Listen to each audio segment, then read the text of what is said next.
Are you feeling depressed, despair, anxiety, or outright emptiness? This may be the problem.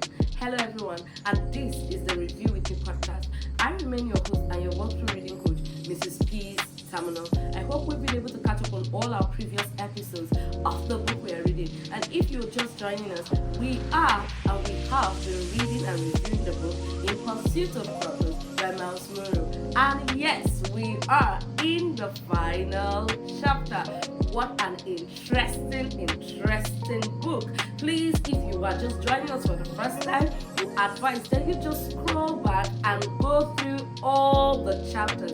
Everything all together it has. This will be the 12th chapter, so you've actually missed out on 11 chapters, but it is very impactful.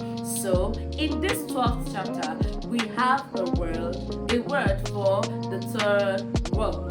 Now, if you're ready, show so by hitting the like button, share, subscribe, and invite others. Tag someone who you think needs this particular word, and let's go straight in.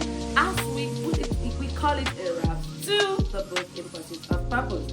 Alright, now most people in the world today are enduring life instead of living it. This is true even in highly developed countries. So while we are thinking that there's a lot of issues going on in countries who are not developed, in the highly developed countries, there are a lot of people who are just living their life. They are trying to survive, not even knowing why they are living life. Now, in these developed countries where we have wealth, affluence, all those are easily accessible. We find millions of people experiencing depression, experiencing despair, anxiety. Their life looks empty. They have no meaning. They have no worth. And why does this, or why is this happening? It is happening because a lot of them have come to realize that possession, fame, status, power can never be substituted for a personal sense of purpose and significance. So, as long as you haven't discovered purpose, as long as you haven't found out why you were created to exist here on earth, it could lead to depression, despair, anxiety, or living a life of complete and total emptiness. The main truth is this: purpose allows you to be yourself and not someone else. So while you're trying to be jealous of someone or trying to copy someone else, purpose makes you understand that you can be you. You can be your special and your own unique self without being anybody.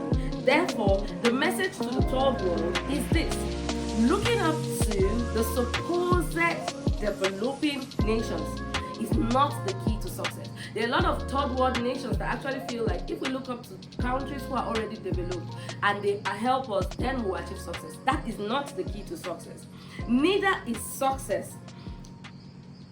success and fulfillment determined by achieving the standard of success as established by their oppressors. So this particular place, he was making emphasis to nations who had already undergone slavery, those people who were depressed, who had masters over them. You know, there's something about being a slave. When one is a slave and then he or she has a master, before you know something, that person is striving to be like their master. They are striving to wield the same power that the master is wielding so that they too can use it. And most times, some people don't know how to be good masters. They end up oppressing slaves. So a slave is aspiring to be like the master, to gain the power that the master has, so he can continue that oppression to the next person that will fall into that trap. So the word to the third world nation is this: success is not striving to be like their predecessors, their oppressors, the people who are their masters, those people who are actually successful and who have used it to oppress them.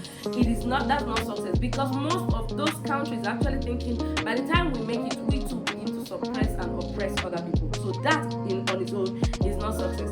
If you believe that other people hold the key to your success, then you will forever continue to live your life in order to please them. God did not create us to be pleasers of men.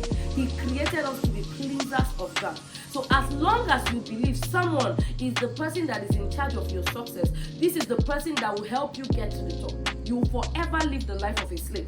You will live in the mentality of a slave, because for everything you're doing, you are aiming at pleasing that person. And it becomes worse if that person finds out and that person is a manipulator. They begin to manipulate you for their own good, while you are thinking this is the person that can help me to the top. But the truth is, no one can help you to the top except God. Yes, He puts people in position, but no man can help you without God putting that thing in the person's heart. Like my father in the Lord, David Ibiome, would say, a man can only lift you to the place where his hand reaches. And no man will actually want to lift you to be on par with him. No man will want to lift you to be at the same level where he is. They will still want to have a certain level of lordship over you. So, success is not got by actually looking up to someone so that they can help you. True success is got in purpose, and the purpose that God has given to everyone. The striving to imitate the industrialized world pattern for success can only breed distrust, among other things. In fact, it is a success trap. Now, this particular chapter, I was trying so hard to be able to, summarize it so that this particular video will not be long.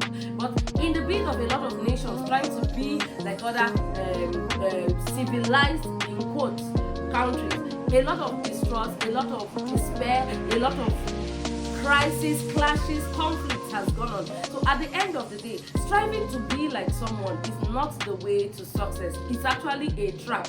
The only way you can be successful as a person, as a nation, is to discover your own purpose. Now let's look at it this way. Every place, every country has natural resources that was deposited in them.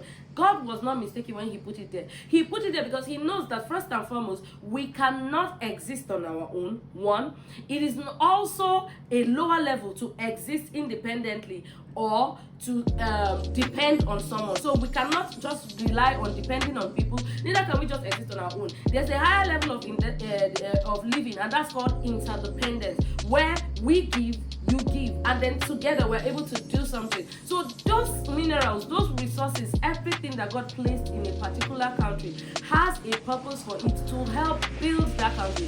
Therefore, every country is supposed to look inwards. What they are looking for outward is not what will get you successful. Success is what is from inside. Success is what you have inside that will come out on the outside. And that is why it is very important to discover purpose. Because true freedom and fulfillment is only possible when you discover your own purpose. So the question is, have you discovered purpose? We have to accept the fact that there is something we were born to do, something that nobody else can do. It is particular to us. It is our own expertise. And until we discover it and start doing it, the world will actually have that void missing. That place will not be fulfilled. Everybody was created for a purpose. It is something unique to you. And that is God's assignment for our life. God promises us that His purpose will prevail. You and your nation don't need to compromise. We don't need to sacrifice our values. We don't need to sacrifice a lot of nations because they are seeking aid from a country or a nation that is supposedly higher. They are compromising their values. They are compromising a lot of things. They are compromising their convictions. They are compromising their morals just to be able to suit into the other country because we need their help. No, look inwards. We don't need to compromise our values or make a lot of sacrifices that don't make sense. We don't need to compromise our morals. We don't need to compromise our convictions to be able to achieve this vision. We can succeed when purpose is found. Your purpose is your vision. Remember, the fulfillment of purpose is more of God's measure of success. Success is not just by fame. It's not just receiving accolades from people. Until you fulfill purpose, you have not been successful, or you are not successful in life. And at this junction, we draw a close to the book In Pursuit of Purpose. I hope you all enjoyed it. Once again, I am saying a very great shout out, although it is in blessed memory, but we thank God for the author who God inspired to put this down in writing. You and I will agree that it has been a great blessing to us. So thank you very much once again, Pastor and Dr. Miles Munroe. May you continue to rest in peace till we meet to pass no more. Hopefully, I will get to see you and I will be glad to tell you, sir, I read and reviewed your book to as many people who haven't had the opportunity to read it. Thank you very much for staying with me. Thank you for reading and reviewing In Pursuit of Purpose with me. I hope you enjoyed it. Anyway, don't forget to keep looking out as we will be dropping the new book reveal and our new read reveal, and the new book we'll be reading very, very soon. Thank you very much once again. Please don't forget to like, share, subscribe, and follow. Tag someone and invite someone. Let's recultivate a reading culture in our society. I'll be seeing you in our book reveal. Thank you and God bless you.